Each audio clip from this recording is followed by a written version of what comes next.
거기다 홍콩, 대만, 신장도 코가 석자고. 고가숙자죠. 그다음에 이제 내부 권력 투쟁 본격화될 거. 이번에 저기 네. 베이다허 지난번에 아무 결론 없이 나오는데 아마 그 리커창하고 시진핑이가 자기 입장만 밝혔던 것 같아요.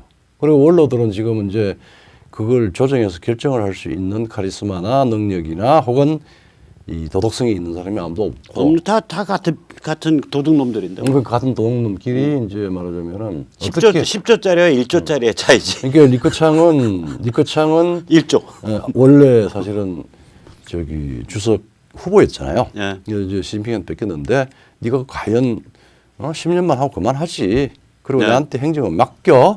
그리고 돈을 풀어서 중소기업 지원하고 예. 지금 시장화되어 있는 영역의 시장을 살리겠다라고 하는데 저기 시진핑은 여전히 국영 국영 부분을 강화해야 된다. 예. 이게 사실은 후진타오 정책을 전반대로 했거든요. 예, 예. 그러니까 이제 자기들의 권력 투쟁, 그 권력 투쟁을 자칫하면은 광범위한 이 말하자면은 민중의 저항까지도 내재가 되는 겁니다. 자, 그래서 이제 그 저기 뭐야. 다시 한번 한 예. 30년 우리 저 예. 역사를 예, 예. 근데 이제 그 전에 보면은 그 저기 그 말하자면은 지금 이게 이제 전제 조건이 뭐냐면 이번 11월 3일 선거에서 트럼프 재선된다는데 지금 민주당이 지금 전당대회를 며칠째 하고 있는데 원래 이런 민주당이 예전엔 전당대회 할 때 올라가요. 그 당의 지지율이 최소한 뭐 한 10% 전으로 10%까지는 아닌데도 한 3, 4%포인트는 그냥 올라가는데 오히려 빠졌어요. 그래갖고 지금 트럼프 지지율이 51%야. 그러니까.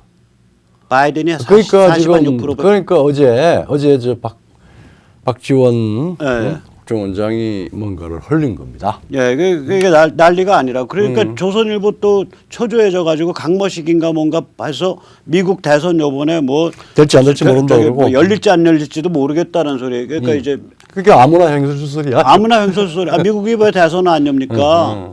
민주당이 아무리 개판으로 부정선거 하려 그래도 일단 열어놓고 그 다음에 그 저기 어디야 그 메일인 보팅 그 저기 이것 지금 보팅 그 저기 그 저기 지금 뉴저지 같으면 6천만 명한테 아니 뉴저지 같으면 그러니까 미국 전역에서 6천만 명한테 이거 메일인 보팅 무조건 보낸다는 거예요. 근데 걔들은 저게 안 돼. 주민등록이 안 돼 있잖아. 그렇죠. 그러니까 수백만 표가 뜨는 거야. 그리고 뉴저지는 모든 주민한테 다 보내겠다는 거예요. 그럼 수십만 표 떠버리는 거예요. 그렇죠. 예. 그럼 이거 집계 정확히 한다고 몇 달 가요 이제. 몇 달 가는 그 지지구 볶는 과정이 있더라도 대선은 일단 치러져요. 그렇다는 그러니까 조선일보 그렇게 그 시진핑한테 뭘 받았는지 뭐 평양에 뭘 받았는지 모르겠는데 그런 소리 하덜덜덜 마셔. 예. 자 그러면 우리가 이번에 이제 이렇게 되면 이제 북한이 이제 말하자면 그 최종 단계 저기 뭐 들어선 건데 이제 북한 붕괴, 평양 붕괴 최종 이제 본격 단계 이제 진입한 거예요. 예, 그렇죠. 근데 그러면 이 북한의 그 공산권 붕괴 모델 중에서 굉장히 특이한 모델이 될 것 같은데 그걸 한번 최후 최종 모델인데 특수하기까지도 해요. 굉장히 특수하죠. 예. 우리 이제 쭉 뭐 한 30년 역사를 쭉 보면은 네. 세계의 반쪽이 무너져 내려가는 패턴들이 몇 가지가 있습니다. 네네. 제일 뭐 궁극적으로든 어쨌든 일반적인 게 망하기는 망하는데 SDS 모델이라고 소비에트 모델이에요. 네, 급사증후. 급사증후군입니다. 예. 그러니까 체제 위기, 권력 위기, 그 다음에 변화를 몸부림치면서 무슨 개혁 개시 후 급사. 예. 이거 이제 이걸 우리 왜 그 SDS라고 하는 게 왜 축구할 때 결승할 때 후반전에 연장전 할 때. 그러니까 페널티킥 한 방씩 쏴갖고 연장전도 끝나고. 아니 그게 아니고 급사는 이제 말하자면 연장전에 15분 하잖아요. 근데 그게 아니고 연장 딱 시작해서 제일 먼저 넣는 사람이 이기는 거고 그게 SDS예요. 사든데스야. 그러니까 저는 제가 알기로는 축구 룰이 이래. 뭐냐면 연장전까지 했는데도 게임이 안 끝났어. 그러면 양쪽에 페널티킥을 쏴. 그래서 A가 먼저 쏘고 B가 먼저 쏴. 둘 다 안 들어갔어. 다음 또 페널티킥 쏴. A가 먼저 쏘고 B가 쏴서 또 안 들어갔어. 아니, 다음에 하여튼- 또 하나씩 쏴. 근데 A는 들어갔는데 B도 쏘니까 B도 들어갔어. 그럼 또 한 번 더 쏴. 근데 A는 들어갔는데 B가 안 들어갔어. 그러면 끝. 서던 데스죠. 골프할 때도 그래요. 골프할 때도 몇 홀이 남았는데 뭐 결정돼서 딱 해서 계산해봐야 이건 아무리 해도 될 수가 없잖아요. 그러면 바로 딱 종료를 해요. 그런 이제 서든데스라고 얘기를 해요. 아 그렇구나. 이게 많이 유행하는 스포츠에 네, 많이 유행. 서든데스가 그런 그러니까 거. 게임에서 네. 일정한 말하자면 해볼 만큼 다 해보고. 조건을 다 해서 해보고 성부가 안 났을 때 누가 먼저 죽느냐. 지느냐. 지느냐. 아니, 그래서- 누가 먼저 넣느냐. 그러면 지게. 그러니까 서든데스 신드롬, 급사증후군인데 이게 예. 정치학에 있는 용어죠. 아 그럼 뭐 저기 공산주의 체제 이행론, 체제 변형론에 가장 많이 이야기하는 그게 이제 게 3번이 그거라는 거예요. 3번, 4번이. 그렇죠. 네, 3번, 4번 한번 해주시죠. 이제 그건 뭐예요? 자 계획경제 붕괴를 했죠. 소련이. 그다음에 이제 권력도 사실은 그때 그 당시에 체르넨코가 죽고 안드로포프 체르넨코가 죽고 갑자기 지금 준비 없이 체르넨코가 급사를 했어요. 네. 그래서 이제 고르비로 넘어가 갑자기 고르비가 훅 예, 넘어왔는데 고르비는 뭔가 이제 변화를 안 하면은 예. 안 돼. 그래서 신사고 외교로부터 시작을 해서 개혁을 하자. 예, 예. 그래서 시작을 했다가 그게 이제 러시아 중심으로 연방 해체하고 완전히 그때 해체되고 동구 포기하고 그다음에 코메콘 포기하고 완전히 그냥 손들었죠. 그러고 난 뒤에 이제 뭐 유대계 금권 저기 프루토크라시들하고 네. 그다음에 이제 러시아 고 이제 비밀경찰 출신 공산당 네, FSB가 저게 KGB지. KGB지. 예, 연방 비밀경찰. 연방 비밀경찰 그러니까 이제 저 공안 요원들이 예. 잡아요. 예, 그리고 지금은 사실은 공안 중심들이 국가 주식회사 러시아를 오나지. 원하지. 저기 푸틴이 저기 그 FSB 출신 아니야? 그렇죠. 모스크바에서 FSB 출신이 모스크바나 빼따르고나 뭐 러시아에서 벤츠 500 시리즈 안 몰면 바보 등신이에요. 그렇게. 왜냐하면은 국가가 나도 한번 타봤어. 국가가 회사인데 2006년 경에. 그 회사도 뭐 이렇게 경영 정상화 그런 게 아니라 뭐 국제 정치 조정만 조금 잘해서 계속 뭐 저기 이 유럽이 관을 깔아놨으니까 안 받을 수가 없잖아요. 네, 그렇죠. 그러니까 주식회사 경영 좀 잘하고 있습니다. 정치적으로는 뭐 그래서 적절히 이제 미국하고 중국하고 왔다 갔다 보는데 상당한 부분은 이 푸틴은 머리가 좋은지 트럼프에 대해서는 대들 생각 전혀 안 하고 있고. 네, 그다음에 이제 동구도 마찬가지죠. 동구 쪽도 저것도 서든데스지. 서든데스긴 한데 그래도 저기는 옛날에 말하자면은 2차 세계대전 이전에 있었던 시민 세력들이 좀 있지. 좀 있어서 말하자면은 체제 이행이 리버럴한 그러니까 일리버럴 토탈리타리언 뭐 위성 국가에다가 하다가 그러니까 이제 1, 2번. 일리버럴 그러니까 자유주의적이지 않은 그러니까 그냥 토탈리타리안이죠. 토탈리타리안이죠. 예. 근데 그게 이제 전체주의 위성 국가였다가 지금은 부패하고 무늬만 민주주의. 그다음에 상당한 부분은 또 이제 민주적이고. 민주적이고 그다음에 시장 경제는 아마 개발 초기에 우리 지금 동부에 와서 많이 좀 공장도 가고 그러잖아요. 그러니까 서유럽에다 막 먹혔지 먹혔죠. 이후에. 그리고 이제 나토에 들어가니까 지금 저기 뭐 중국 같은 그런 토탈리타리안 리액션 이런 걸 할 수가 없죠. 할 수가 없죠. 예. 그러니까 여기는 이제 공산당 간부층이 신흥졸부로 변신한 부패 체제예요. 누보히시. 예, 동구는 대부분 뉴리치. 그래요. 예, 누보리시. 예. 그리고 뭐 저렇게 이제 되니까 이제 아주 경화된 이 전체주의가 아니니까 상당한 부분은 시민사회든 경제든 개인이든 어느 정도 독립적인 게 생겨나고 소위 말하면 조금 저 현대 문명에 가까운 서구에 가까운 쪽으로 계속 좀 이렇게 안정적으로 진화를 하고 있어요. 네, 그 중국은 1번. 중국은 좀 모델이 특이하죠. 네. 네, 한번 보시죠. 중국은 사실은 국제정치적인 이유 때문에 미중이 그러니까 개방 유도형 개혁이에요. 그러니까 네네. 저기 국제정치적인 이유 때문에 지전략적 이유 때문에 개방을 미국과 중국이 개방을 하고 미국이 중국을 개방을 후견하는 가운데 오택동이 죽고 난 뒤에 사실은 소위 말하자면은 고도의 지도자 위기, 정치 위기가 생겼는데 4인방을 체포, 학폭이 아주 기적적으로 어떤 기대도 안 한 학폭이 이걸 체포를 그게 해준 거죠. 1976년 일이죠. 그렇죠. 해주고 그 사이에 이제 말하자면 개혁파인 등소평과 보수파인 그 최유인 이런 사람들이 지금은 위기니까 우리가 타협해서 네. 새로운 실험을 하자. 그러니까 중국은 소위 말하자면 1.1점씩 개혁을 했습니다. 즉 네. 실험적으로 뭘 해보고 되는 걸 하나하나 확인하면서 하니까 구조가 구축이 된 거예요. 네, 그래서 세계 시장에 이제 90년대쯤 되면 아주 적극 편입이 그 됐고 두 가지로 중국도 사실 쓰던 데서가 될 수밖에 없는 구조였는데 하나는 등소평이가 내부적으로 절대 리스크를 안 걸고 테스트 해보고 걸고 그거를 박정희 모델에 따라서 특구를 만들고 그다음에 농촌 지역에 조그마한 기업을 만들고 부분적인 가격화를 매겨주고 시장을 확대를 시키고 이런 방식으로 하고 그다음에 지속적으로 물론 저 천안문 사태가 있었습니다만은 미국에 대해서는 협조 체제. 미국에 그거 바짝 했지. 엎드려서 네. 그래서 한 30년 동안 급발전을 했죠. 90년대부터. 근데 아까 이제 박정희 대통령 얘기가 나왔지만 이제 오해가 없이 하나 짚는다면 예. 세뇌 탈출에서 이제 거듭 이제 강조하지만 박 대통령의 가장 중요한 업적은 경제 발전 모습 중화공업화 이것뿐만이 아니라 예. 마지막에 이제 그 78년도에 부가가치세 시행 예. 그걸로 완전히 투명한 경제 체제를 향한 저걸 물꼬를 튼 거예요. 그렇죠. 예. 그래서 우리나라가 전 세계에서 지하 경제 비중이 제일 작은 나라가 됐고 예. 제일 심각한 범죄가 제일 낮은 나라 중에 하나가 된 거예요. 그렇죠. 그다음에 두 번째 박 대통령이 한 일은 뭐냐면은 79년도 초부터 그러니까 국가 자본주의를 시장 중심주의로 예. 바꿨단 말이에요. 등소평은 이 두 개는 안 했지. 그걸 못했지.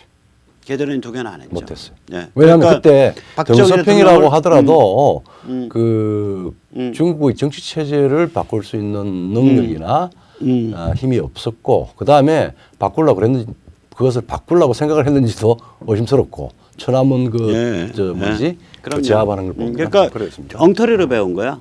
박 대통령의 선별적으로 가장 필요한 거죠. 자기 입맛에 맞는 것만 배운 가장 중요한 포인트는 투명성, 즉 부가가치세 도입에 의한 투명 경제, 그 다음에 시장 경제. 근데 이제 두 개거든. 뭐 크게 이제 그 두 가지가 이제 그 투명성 그 부분까지는 뭐 웬만한 학자들까지도 이야기 별로 그걸 주목을 못 해요. 근데 대개는 이제 뭐냐면은 초기 단계에 거시발전론, 거시세계사 뭐 혹은 거시경제학, 경제발전론에서 이야기할 때 어떤 국가든지 간에 밑으로부터의 참여에 의해서 경제발전이 되는 게 아니다. 초기 단계는 네. 위에 스테이트라고 하는 강력한 권력이 동원적으로 그래서 위로부터 혁명을 한다. 뭐 그 패턴을 박정희 패턴에 연해서 등소평이 개발하고 그것만 했죠. 입맛에 맞게 그것만 배운 거죠. 그것만 해도 큰 일이었는데 국가주도 자본주의만. 그걸 해도 큰 일이었는데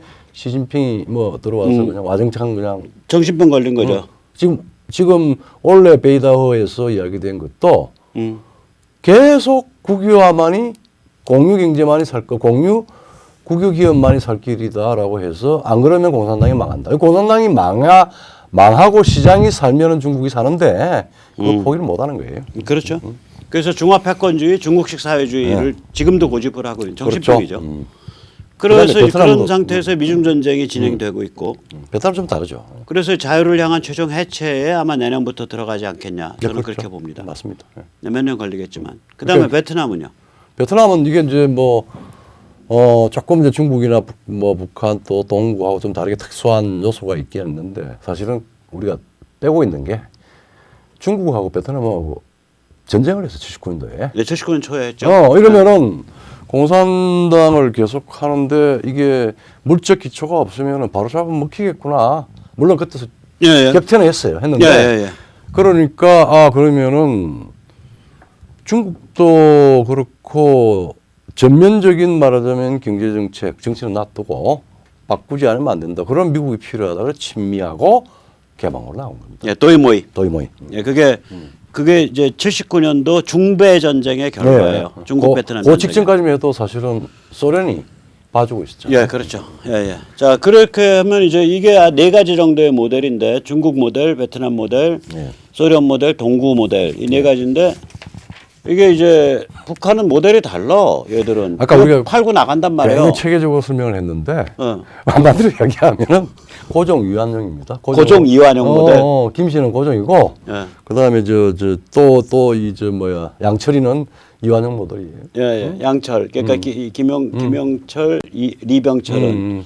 그러니까 이게 고종 이완용은 이제 나라를 팔고 일제 치하에서 영화를 누렸죠. 예. 얘들은 나라를 팔고 뉴욕에 가서 영화를 누릴 거야. 그러길 바래요. 서울이 아니라 뉴욕에 가서. 근데 예. 이제 좋은 결과가 있죠. 야, 근데 그렇게 난 하셨으면 좋겠어. 북한 인민이 해방이 되니까. 그럼 나는 이 양반들 뉴욕 가서 영화 누리고 플로리다에서 영화 누리고 뭐 그것도 좀 골 아프면 케이만 제도 가서 영화 누리고 난 거기에 대해서 아무 시기 질투심 없어. 또 한 가지가 있습니다. 좀 제발 좀 비싼 값에 제대로 팔고 얼른 가셔라. 또 한 가지가 있죠. 그러면 대한민국이 문명이 이제는 제자리를 잡는다. 그렇죠. 문팔육 현상은 이제는 끝나는 거예요.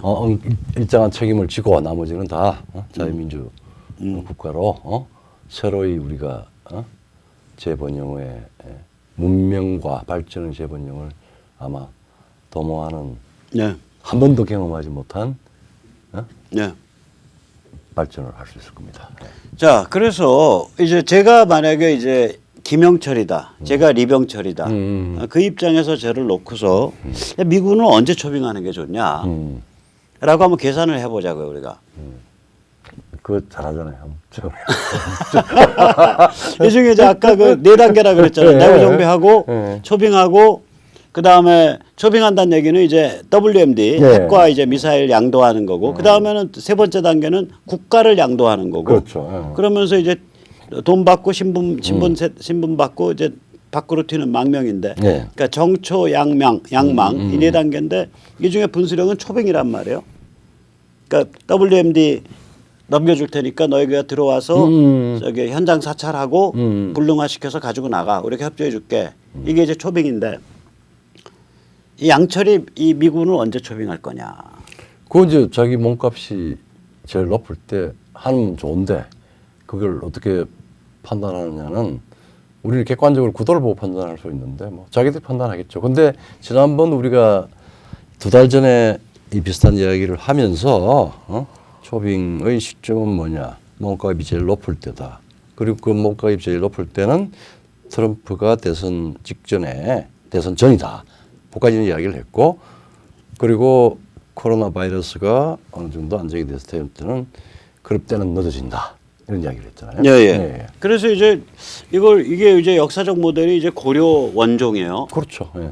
고려 원종인데 원종이 그때 황태자일 때야. 황태자. 예, 그 아버지는 고종이고. 황세자일 때 황세자. 예, 아버지는 고종이고 고려 고종. 그럼 고려죠. 그래서 이제 그때 야 무신 정권에 질질 끌려다니면서 안 되겠다. 고려 고종이 그래가지고 저기 몽골이랑 저기 화해하겠다라고 생각하고 왕자를 몽골로 보냈어요. 그렇죠. 원종이 가죠. 예, 그래서 원종이 간다고 해. 그때 이제 왕자일 때 원종이.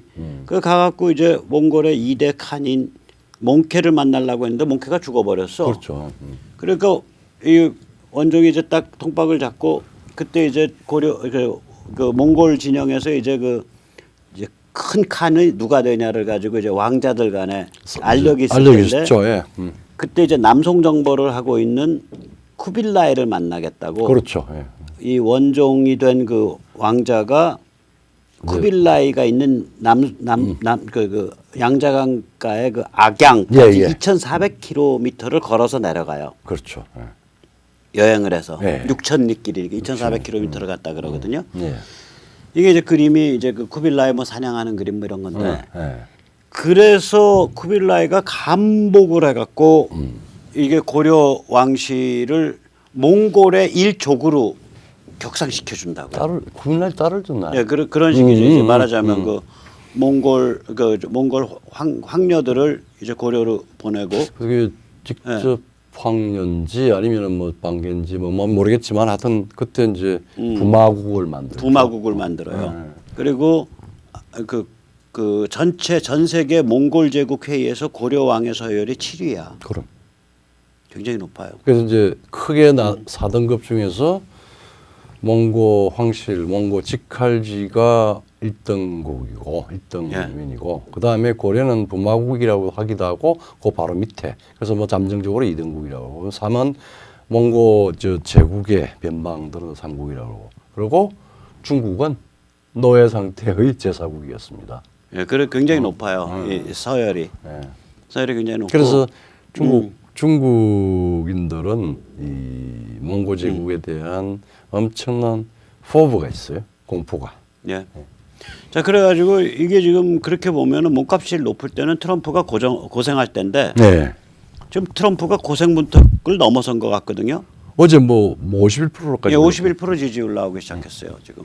그 트럼프의 지지율 퍼센트 올라갈수록 몸값이 하락하니까 우리 저 김영철 동지님 그리고 리병철 동무님 좀 잘 계산하셔서 용단을 내리시기 바랍니다. 그래서 이 생각 관련해서 어제 왜 그 정말 카멜레온 같은 박지원 씨가 막판에 이제 이 문팔육에 하면서 뭐 국정원을 완전히 무력화시키면서 그래도 국정원도 답게 정보를 가져오면서 김정희가 동생 여정이한테 권한 혹은 권력을 좀 이양한 것 같다. 뭐 이런 식으로 이야기를 했는데 그게 표면적으로는 말이 안 되는 소리야. 표면적으로는 전혀 말이 안 돼. 네, 근데 그 행간을 보면 결국 김정은 체제 끝났다예요. 근데 그게 누가 그런 이야기를 아니 박지원 씨 개인이 먼저 서둘러서 했을까? 누가 그걸 정보위에서 그런 이야기를 자기가 직접 할 수밖에 없는. 자기가 하려고 선택을 한 거냐 아니면 할 수밖에 없는 상황이 있고 그래서 한 거냐? 그럼 할 수밖에 없는 상황을 만든 소위 말 압력자가 누구냐? 한번 말씀해 주세요. 누군 것 같아요? 캐션. 아니, 나는 미국인 것 같아. 미국인 것 같아요. 미국이 그렇게 하면서 얻을 수 있는 이익은 뭐예요? 왜 미국이 직접 안 터? 준비해. 직접 트면 또 트럼프 행정부가 또 또 뭐 오바질한다라고 하니까 그렇지. 네 입으로 얘기해. 네 입으로 얘기해. 내가 얘기하기 전에. 정의용 씨가 평양에서 저기 김정은이 만나겠다고 이야기를 해서 보고를 하니까 very good. 좋은 일이지. 네 입으로 얘기해. 가서 발표해. 백악관 마당 내줄 테니까 네 입으로 얘기해. 그러던 거예요. 그거랑 똑같은 현상이다. 그래서 네 입으로 얘기해라. 우리가 2달 전에 이걸 무신정권 하고 난 뒤에 우리가 그날 이야기했잖아요. 예. 초빙. 예. 초빙이 그날이야. 예. 초빙으로 가는 것 같다. 초빙으로 갈 거다. 침공이 아니라. 그러면은 그 초빙 같으면은 2달 전에 우리 백모생 어쩌하고 표를 하나 만들자. 예. 그날을 준비하자. 그날. 예. 그날. 암호예요, 암호. 예. 암호면 그날. 예. 같이 노력해야죠. 자, 그래서 이제 이런 상황인데 뭐 김종인 뭐 가서 어디 가서 무릎 꿇고 하태경이는 당에서 당내 안에서 뭐 5.18에 대해서 비판적인 목소리 나오면 호적을 파버리겠다 그러고 뭐 이런 소리들이나 해대고 뭐 이거 그 다음에 주호영이는 뭐 저기 뭐 8.15 집회에 안 했어야 될 집회다라 그러고 아니 자기들 집회가 아닌데 왜 남의 집회 보고 했어야 될 그 시건방진 야 주호영 당신 왜 그래 시건방져졌어? 아직 요새 좀 띄워주려고 그랬더니 겁대가리 상실해갖고 머리를 좀 명민하게 좀 돌려봐서요. 응? 아니 대구 같은 우리 멤버들 많아요. 주호영 앞에 가서 뭐 저기 한 200명 몰려가서 텐트 하나 치고서 석 달 버텨버리면 주호영이 골로 가는데. 그렇죠. 겁대가리가 없어. 하태경도 그럴 건데. 부산도 우리 멤버 많은데. 남도 가야 되겠네 빨리. 나 참 겁없는 사람들이야 이 사람들. 그래서 이제 뭐 미통당을 접수를 하든 갈아엎고 신당을 만들든 어느 길을 가든 간에 필요한 거는 결국 지역 선거구별 활동가와 양질의 활동가들 5명 10명과 그다음에 그 지역 선거구별 조직이에요. 그것만 있으면 뭐 미통당을 가서 접수를 하든 뭐 가서 저기 뭐 신당을 만들든 일도 아니에요. 그래서 저기 나는 마지막에 언뜻 생각이 나네요. 우리는 타이푼 지역이잖아요. 노선지대. 나는 폴리티컬 허리케인이 나올 것 같은 생각이 듭니다. 예. 폴리티컬 허리케인 나올 거고요. 승부처는 이제 그 네 가지가 성격이 다른데 수도권은 그냥 우리 위주로 그냥 가버리면 되고 이제 그 영남권은 특히 몇 개 주요 도시 그러니까 대구, 포항, 경주, 뭐 구미권, 구미 상주권 이 경북의 몇 개 주요 파트 그다음에 부울경의 부산, 울산, 그다음 마창 이 주요 파트들의 이제 이 모여서 자발적 시민들이 모여서 계속해서 당선자들 지금 국회의원들을 압박해가면서 대안을 찾아가야 돼요. 또 견인도 예, 하고 견인도 하고 대안을 찾고 그걸 복합적으로 해야 되고요. 그 다음에 이 충청과 강원권은 이제 말하자면은 이 두 가지 그러니까 수도권 같이 자유롭게 하는 모델하고 당선자들을 겨냥을 하고 하는 모델을 둘을 결합해서 써야 될 거고요. 그 다음에 이제 호남은 이제 뭐 알아서들 하셔야지. 뭐 워낙 자기들끼리 또또 뭉쳐서 한참 길을 가왔기 때문에 30년을 누가 옆에서 말을 못해. 자기들끼리 알아서 하셔야 돼. 그 뭐 허리케인이 불면은 네. 빨려가서 좀 정리가 되면은 네, 네. 빠른 속도로 네. 눈치 빠르게 네. 안 하겠습니까? 자, 그래서 국민주권 자유시민연대 이런 의미에서 많이 모여주시기 바랍니다. 생활이 안정되게 계시고 건강이 좋으시고 또 활동력이 강하시고 시간적 여유가 있으신 분들 지역 활동가로 신청해 주시면 감사하겠습니다. 식견이 있고 역량이 있는 지역 활동가들이 한 선거구에서 5명만 모이면 선거가 완전히 바뀝니다. 바뀝니다. 완전히 바뀝니다. 전국 1000명. 예. 예. 200개 선거구였습니다. 네, 그러면 오늘 여기까지 모시겠습니다. 감사합니다. 고맙습니다.